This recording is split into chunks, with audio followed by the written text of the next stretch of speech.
इसमें हम आपको उत्साह अट नहीं रही है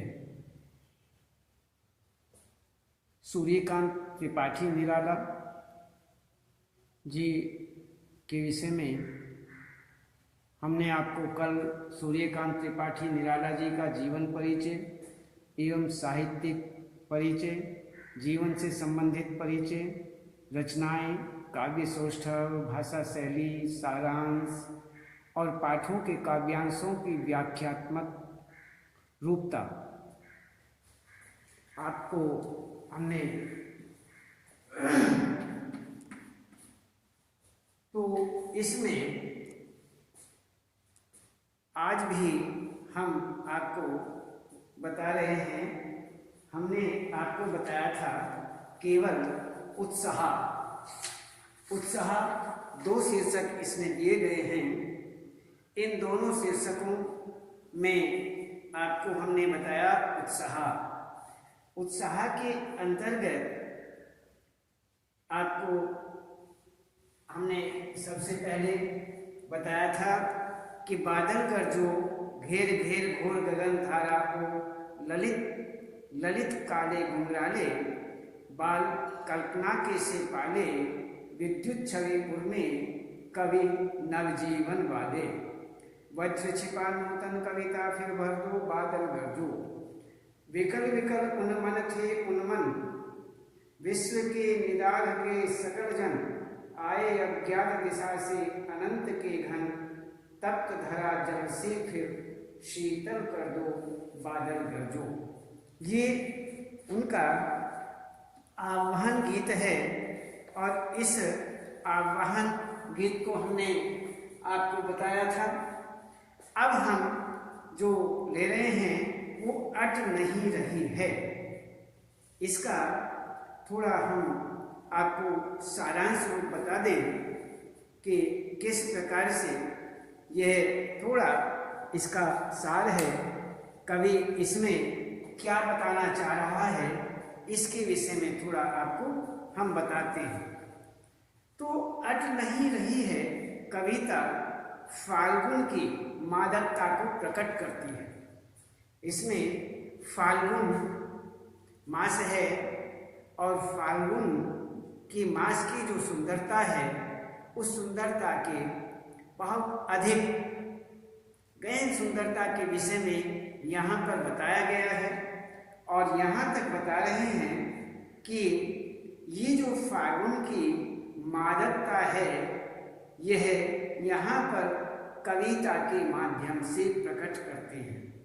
तो कवि फाल्गुन की सर्वव्यापक सुंदरता, चारों तरफ जो सुंदरता ही सुंदरता छाई हुई है, इस विषय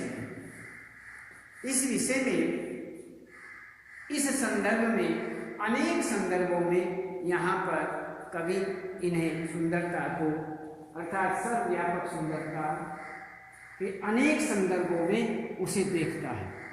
तो यहाँ पर यही बताया गया है कि जब मन प्रसन्न हो तो हर तरफ फाल्गुन का ही सौंदर्य और उल्लास दिखाई पड़ता है।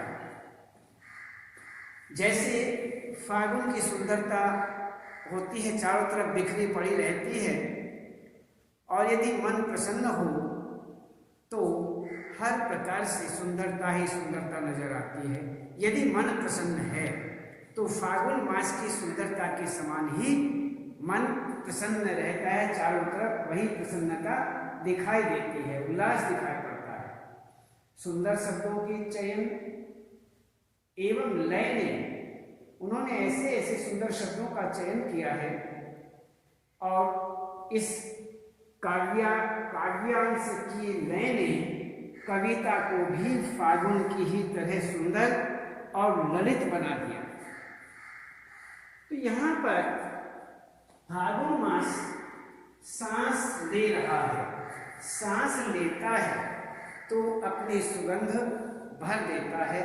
ऐसा कहते हैं कि फाल्गुन का महीना यदि श्वास भी लेता है तो अपनी सुगंध बिखेर देता है।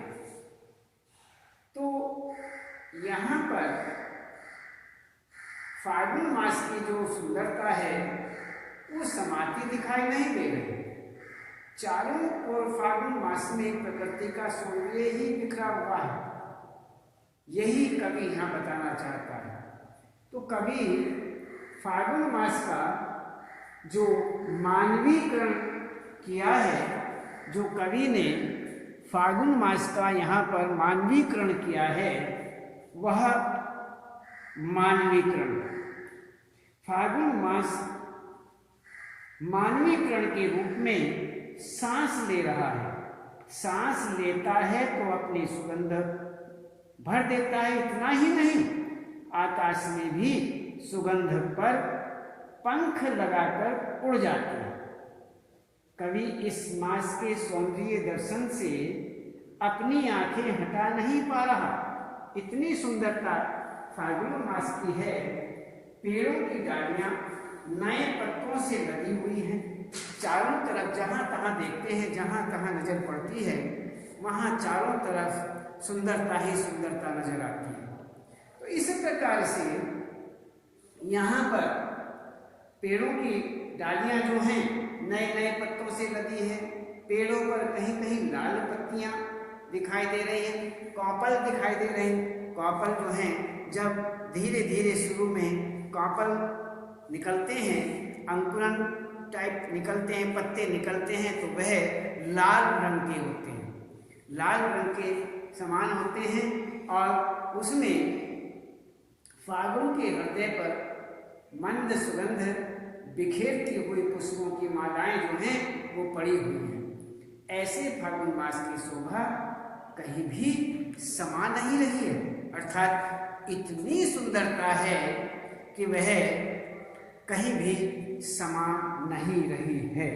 इसलिए यह फाल्गुन मास की जो सुंदरता है, इसके विषय में ही कवि यहाँ पर कहना चाहते हैं। और उनके विषय में हम देखते हैं कि कवि क्या कहते हैं। तो हम कौन सा आपको अट नहीं रही है,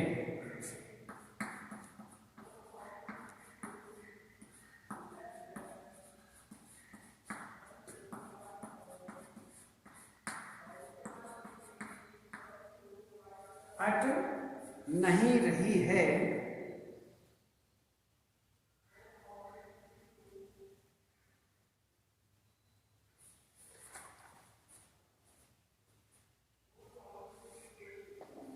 अट नहीं रही है।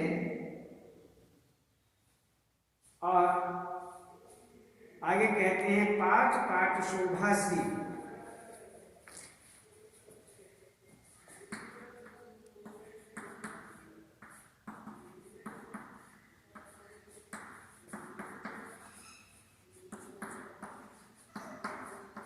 शोभा सी पट नहीं रही है।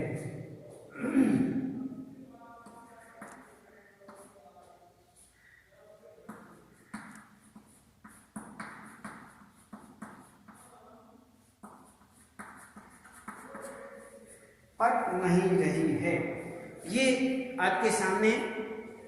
इसमें हम सहज ये देखते हैं कि व्याख्यात्मक रूप क्या है, इसकी व्याख्या किस प्रकार से हम करते हैं।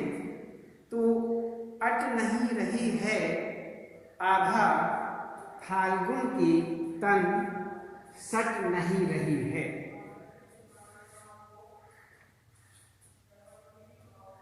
कहीं सांस लेते हो, घर घर भर देते हो, उड़ने को नभ में तुम पर पर कर देते हो। आंख हटाता हूं तो हट नहीं रही है, पत्तों से लदी डाल कहीं हरी कहीं लाल, कहीं पड़ी है उड़ में मंद गंध पुष्प माल। पाठ पाठ शोभासी, पाठ पाठ शोभासी पट नहीं रही है, अट नहीं रही है आभा फाल्गुन की तन सट नहीं रही है। तो यहाँ पर हम देखते हैं कि कवि सूर्यकांत त्रिपाठी निराला जी जो हैं वह पूर्ण रूप से इस काव्यांश के विषय में यहाँ प्रकृति का वर्णन, फाल्गुन मास का वर्णन यहाँ पर बताया गया है। यहाँ पर करते हैं, हमने आपको बताया कि फाल्गुन मास की जो मादकता है, सुंदरता है, आभा है, वह समा नहीं रही है, इतनी अधिकता है। यहाँ पर मानवीकरण का यहाँ पर विशेष रूप से वर्णन किया गया है और इसमें ही हम आपको बताते हैं कि फाल्गुन माह के सौंदर्य में फाल्गुन अट नहीं रही है, आभा फाल्गुन की तनसट नहीं रही है, अर्थात फाल्गुन माह के सौंदर्य में डूबे हुए कवि जो हैं, उन कवि को सब जगह, सर्वत्र, सब जगह, चारों ओर फाल्गुन का उल्लास ही उल्लास दिखाई देता है। कहते हैं जो कवि हैं सूर्यकांत त्रिपाठी निराला जी, वह फाल्गुन मास के सौंदर्य में इस प्रकार से डूब गए हैं कि उन्हें चारों तरफ फाल्गुन का उल्लास ही उल्लास दिखाई देता है और प्रकृति का उन्माद कहीं समाता हुआ नहीं दिखाई देता। इसमें प्रकृति का जो उल्लास है, उसकी खुशी है, उसकी सुंदरता है, वह कहीं भी पूर्णता को प्राप्त होती नजर नहीं आ रही है, अर्थात समाती हुई नजर नहीं आ रही है। ये यहाँ पर कवि के द्वारा बताया गया। इसमें कवि फाल्गुन से कह रहा है, तो यहाँ पर कवि जो है वो यहाँ पर फाल्गुन से कहता है कि हे फाल्गुन, जब तुम श्वास लेते हो, कवि की कल्पनाएं हैं, इन कल्पनाओं के नाते यहाँ पर कवि सूर्यकांत त्रिपाठी निराला जो हैं वह फाल्गुन मास से कह रहे हैं। यहाँ पर हमने पहले आपको बता दिया कि मानवीकरण अलंकार है, अर्थात मानव के रूप में यहाँ पर फाल्गुन मास को व्यक्त किया गया है, प्रत्यक्ष किया गया है। वह जिस प्रकार से मानव से, मनुष्य से बातें करते हैं, उसी ही प्रकार से यहाँ पर एक कवि जो हैं मानवीकरणता यहाँ पर पैदा करते हैं और वह फाल्गुन मास जो है उससे एक मानव के समान बातें कर रहे हैं। तो यहाँ पर फाल्गुन मास से कहते हैं कि हे फाल्गुन मास, जब तुम श्वास लेते हो तो अपनी छोड़ती हुई श्वास के साथ में, जो आप श्वास लेते हो और श्वास छोड़ते हो, लेना और छोड़ना, जब आप श्वास छोड़ते हो उसके साथ साथ, श्वास के साथ साथ सुगंध से चारों ओर प्रसन्नता भर देते हो। आप श्वास लेते हो, श्वास लेने के बाद श्वास को छोड़ते हो, तो आप चारों तरफ वातावरण को सुगंधित कर देते हो, अर्थात सुगंध से चारों ओर प्रसन्नता ही प्रसन्नता भर देते हैं। ये कवि की यहाँ पर इस प्रकार की कल्पना है। तो काल्पनिक मानव को उन्होंने यहाँ पर उत्पन्न किया, मानव से बात कर रहे हैं, मानवीय अलंकार है और यहाँ पर देख रहे हैं फाल्गुन मास से बातें करते हुए। तो आगे कहते हैं कि पर्यावरण श्वास के साथ महक उठता है। जो वातावरण है वो श्वास के साथ साथ सुगंधित हो उठता है, महक उठता है। तो अट नहीं रही है आभा फाल्गुन की तन सट नहीं रही है। कहीं सांस लेते हो घर घर भर देते हो, उड़ने को नभ में तुम पर पर कर देते हो। कहते हैं कि यहाँ पर पर्यावरण श्वास के साथ साथ महक उठता है, सुगंधित उठता है। इतना ही नहीं, अपनी सुगंध में, अपनी जो सुगंध है, इस सुगंध में पर यहाँ पर पंख से लिया गया है। पक्षियों के जो पंख होते हैं उस अर्थ में लिया गया है। पर कर देते हो, पर जो है एक पंख रूप में है। पक्षियों के जो पर होते हैं, पंख होते हैं, उस रूप में यहाँ अर्थ लिया गया।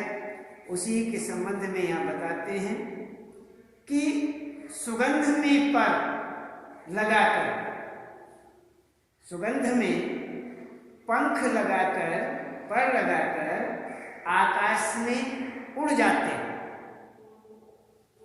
आकाश में उड़ जाते हैं, जिससे आकाश भी सुगंधित हो उठता है। सुगंधित रूपी पंख, सुगंधित रूपी पर। तो यहाँ पर कवि जो हैं, कवि सहज भाव में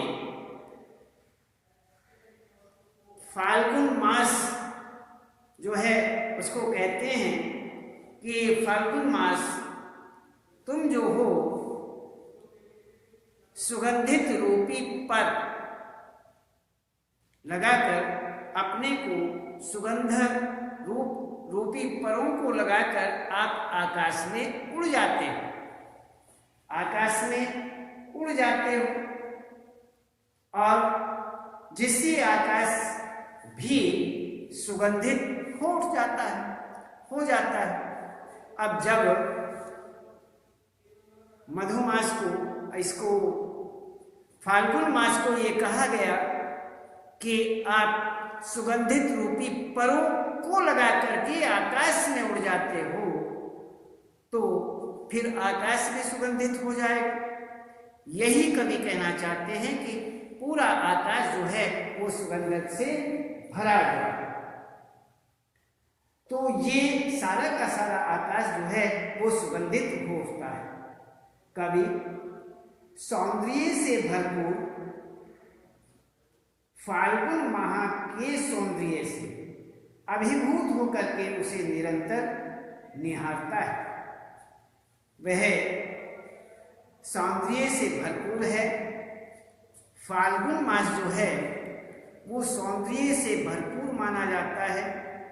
उनकी सुंदरता में कमी नहीं होती है। इसीलिए यहाँ पर कहते हैं कि जो ये फाल्गुन माह है, इसकी जो सुंदरता है वह निरंतर कवि जो है उसे निहार रहा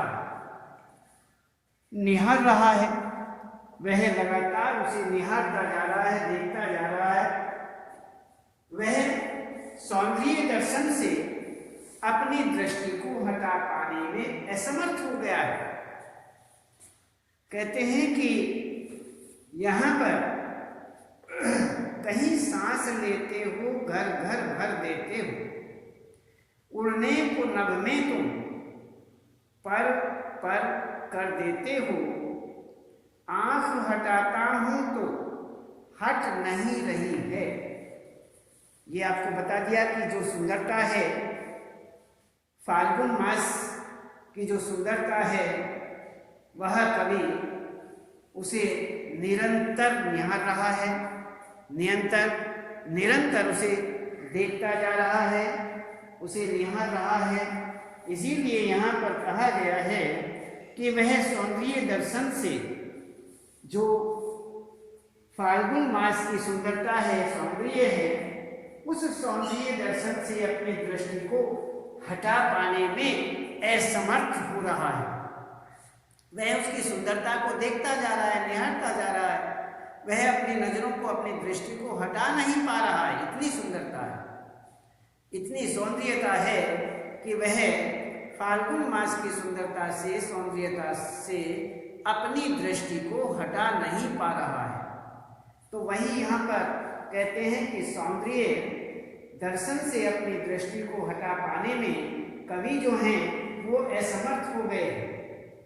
वह देख रहा है कि नव पल्लवों में जो नए नए, जो प्रकृति में पेड़ पौधों पर, प्रकृति के अंतर्गत जो नव पल्लव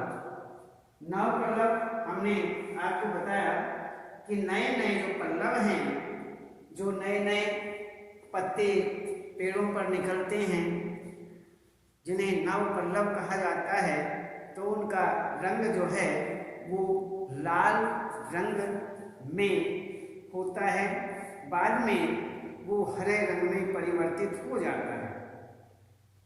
तो वही बताते हैं कि यहाँ पर वह क्या देख रहे हैं? वह देख रहे हैं कि नव पल्लवों से लदी पेड़ों की शाखाओं पर नए नए पल्लव हैं, नए नए पत्ते हैं, और फाल्गुन मास में जो प्रकृति है, फाल्गुन मास रूपी प्रकृति जो है, वहाँ पेड़ पौधे आदि जो हैं वो चारों तरफ हरियाली ही हरियाली छाई हुई है। वह नव पल्लवों से, पेड़ जो हैं नव पल्लवों से लदी पेड़ों की जो शाखाएं हैं, उन शाखाओं पर हरी हरी पत्तियां हैं, तो कहीं नव प्रस्फुटित लाल लाल कोमल पत्तियां दिखाई दे रही हैं। कहते हैं शाखाओं पर हरी हरी पत्तियां नजर आ रही हैं, और कहीं कहीं नए नए कोमल कोमल जो नव स्फुटित हैं, प्रस्फुटित हैं, जो नए नए पत्ते, कोमल पत्ते निकले हुए हैं, ताजे निकले हुए हैं, अभी अभी निकले हैं, ऐसे पत्तों से प्रकृति अर्थात पेड़ों की जो शाखाएं हैं वो लदी हुई नजर आती हैं, वो लदी हुई हैं। तो इस प्रकार से हरी हरी पत्तियां हैं, तो कहीं नव प्रस्फुटित लाल लाल कोमल पत्तियां दिखाई दे रही हैं, कहीं हरी पत्तियां दिखाई दे रही हैं, तो लाल लाल पत्तियां, कहीं कहीं लाल लाल पत्तियां दिखाई दे रही हैं। ऐसा प्रतीत हो रहा है कि फाल्गुन के हृदय पर, फाल्गुन का जो हृदय है, हट नहीं रही है पत्तों से लदी डाल, कहीं हरी कहीं लाल, कहीं पड़ी है उर्मे मंद गंध पुष्प माल, और पाठ पाठ शोभा श्री पट नहीं रही है। कहते यहाँ पर ऐसा प्रतीत हो रहा है कि फाल्गुन के हृदय पर, फाल्गुन का जो हृदय है, फाल्गुन का जो दिल है, उस पर मंद मंद गंध को बिखेरती हुई, मंद मंद धीरे धीरे जो सुगंध को बिखेरती हुई पुष्प माला पड़ी हुई है। चारों तरफ ये कवि ये कल्पना कर रहा है कि ऐसा प्रतीत होता है, ऐसा लगता है मानो जो फाल्गुन मास है, इस फाल्गुन मास के हृदय पर, फाल्गुन मास का जो हृदय है, इसके हृदय पर, यहाँ पर ऐसा प्रतीत हो रहा है कि उसके हृदय पर फाल्गुन मास के हृदय पर मंद मंद गंध को बिखेरती हुई, जो धीरे धीरे गंध को बिखेर रही है, ऐसी पुष्पमाला उसके हृदय पर पड़ी हुई है। उसके गले में अर्थात उसके हृदय पर ऐसी मंद मंद मंद मंद गंध बिखेरने वाली पुष्पमाला उसके हृदय पर पड़ी हुई है, वह पहने हुए। तो यहां पर इस तरह सौंदर्य से भरपूर फाल्गुन की शोभा सब जगह सर्वत्र इतनी फैल रही है कि कहीं भी समा नहीं पा रही है।